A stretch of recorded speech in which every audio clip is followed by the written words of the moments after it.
A long time ago, in a small town, there lived an old toy maker named Geppetto. He sold wooden toys that he made to get by. The only thing the old toy maker regretted in his life was not having a child. One day, when he was walking in the woods, he found just the right log for his new toy. Just the log I was looking for. I will make a beautiful puppet with it. Geppetto took the log on his back and carried it to his workshop. He put the log on his table and started to carve. But suddenly something unexpected happened and he heard a voice coming from the log. Ah! Geppetto was stunned at first, but then thought that he was mistaken. Geppetto kept on carving, but then he heard the same voice again. Ah! I must be getting really old. I am hearing voices. Geppetto kept on working. First the head of the puppet came out, then finally his arms and legs followed. Geppetto finally finished the puppet, sat him on a chair, and started to tidy up. At that moment, he heard another voice. Hello? Geppetto looked around stunned, but he could not see anybody else than the wooden puppet. So he kept on with his work. After a short while, the puppet jumped down from the chair and started dancing in the room. Seeing this, Geppetto really struggled not to faint. Oh my God! This puppet is alive! Of course it wasn't a real kid, but it sure laughed, talked, and played like one. Geppetto held the puppet in his arms. From now on, your name shall be Pinocchio, my child. Geppetto and Pinocchio started to have happy times together. It was time for Pinocchio to go to school. But Geppetto did not have the money to buy Pinocchio his school stationery. Therefore, he sold his coat and gave the money to Pinocchio. Pinocchio took the money and got on his way to school with joy. Watching all the shops, people and the marketplaces on the way, suddenly he saw a commotion ahead. To find out what was going on, he went amongst the crowd. Because he was so short, he barely walked past everyone to get to the front. What he saw was a big, colourful tent. It was a circus tent. The clown in front of the tent was calling out customers. Pinocchio was curious to see what was inside, but the clown stopped him from entering. You can't go inside unless you pay. Pinocchio thought for a while and remembered the money Geppetto gave him for school. I have money. He took the money out of his pocket and gave it to the clown. Inside the tent was extreme fun. He saw puppets playing on the stage in the middle of the tent. Hey, they're also made out of wood. Jumping on the stage, Pinocchio started to dance amongst the puppets. But the spectators of the show were angry with him. Get off the stage! The owner of the circus above the stage, holding the strings of the puppets, got very happy to see a live puppet. A puppet without strings would make me a lot of money. Ha ha ha ha ha! He thought. And as soon as the show was over, he caught Pinocchio and put him in a cage. Pinocchio was very upset that he did not listen to Geppetto and went directly to school, so he started to cry.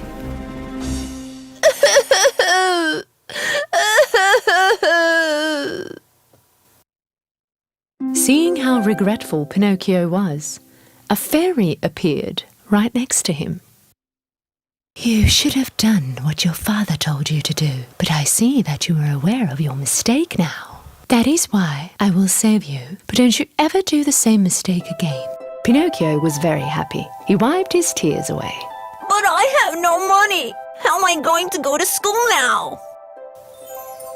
The fairy cast a spell, and money appeared in Pinocchio's hand. "Do not waste this money. Go straight to school." The fairy took Pinocchio out of the circus.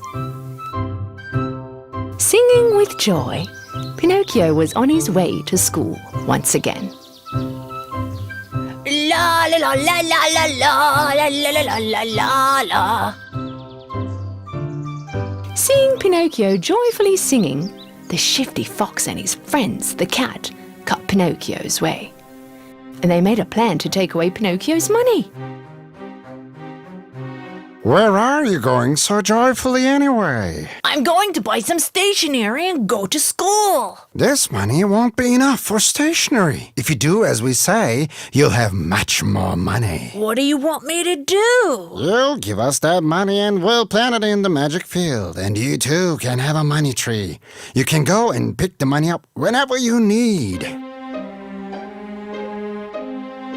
The naive Pinocchio believed everything Fox had said and gave away his money. Taking away the money, the fox and the cat quickly got away. Being left alone, the fairy appeared next to Pinocchio again. "Why aren't you still at school? Did you get the stationery with the money I gave you?" Actually, the fairy knew that he gave his money to the fox. She warned Pinocchio. "Don't you lie to me, or I will punish you." Pinocchio did not listen to the fairy and lied anyway. I bought the stationery but left them at school. As soon as Pinocchio finished his sentence, his nose started to grow.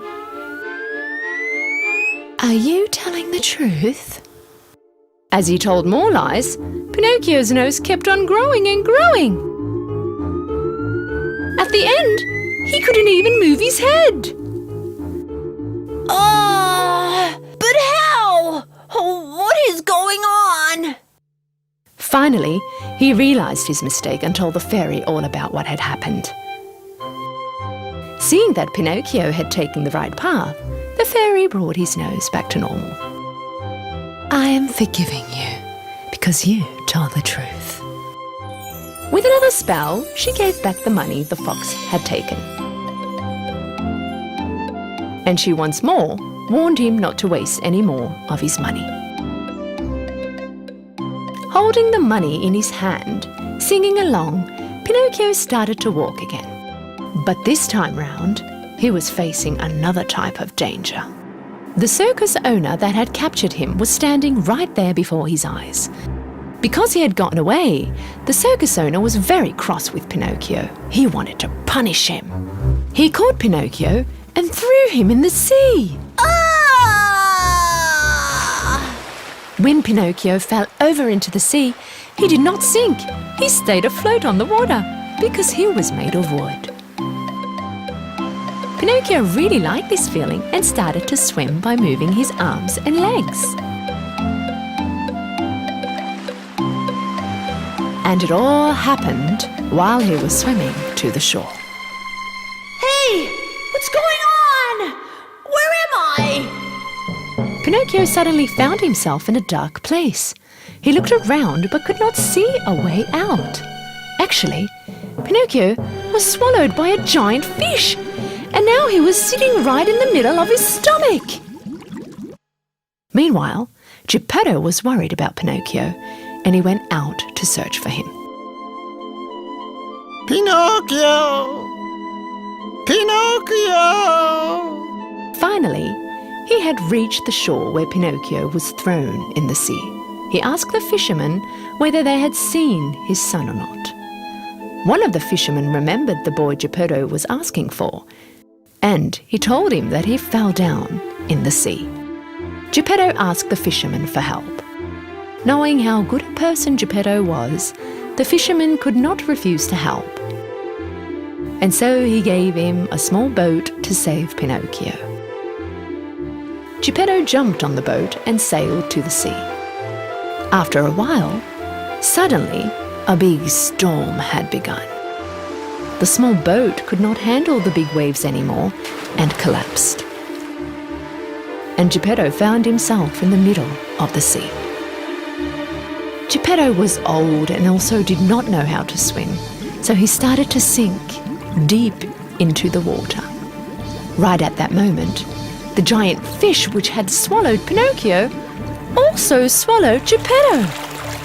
Geppetto slid down the fish's throat straight into his stomach, and he heard the crying voice of a child.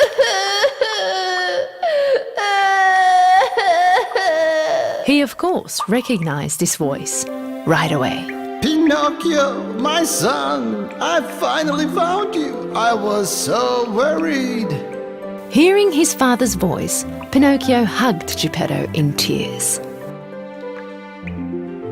I'm so sorry I didn't listen to you, Daddy. Forgive me. I will always do what you say.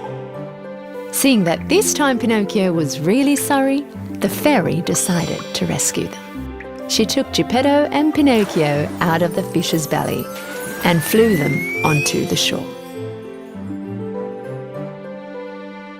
Pinocchio became a very clever boy after that day and always listened to his father.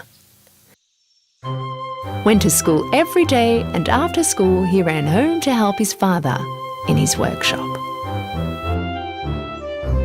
The fairy saw what a nice boy Pinocchio became and decided to give him a prize. One night, when Pinocchio was sleeping, she came next to his bed and cast a spell on him. In the morning, Pinocchio woke up to get ready for school, as always. Just as he was getting out of bed, he realized that something was different. First, he looked at his hands and then to his body. He was shocked. He was not made of wood anymore. He was a normal boy, right in the flesh. He jumped with joy from his bed and ran next to his father. Daddy! Daddy! Look at me! Seeing Pinocchio as a real boy made Geppetto very happy. Finally, I have a real son. Father and son, they hugged each other with tears of joy. Pinocchio never lied again, and his nose always stayed where it was.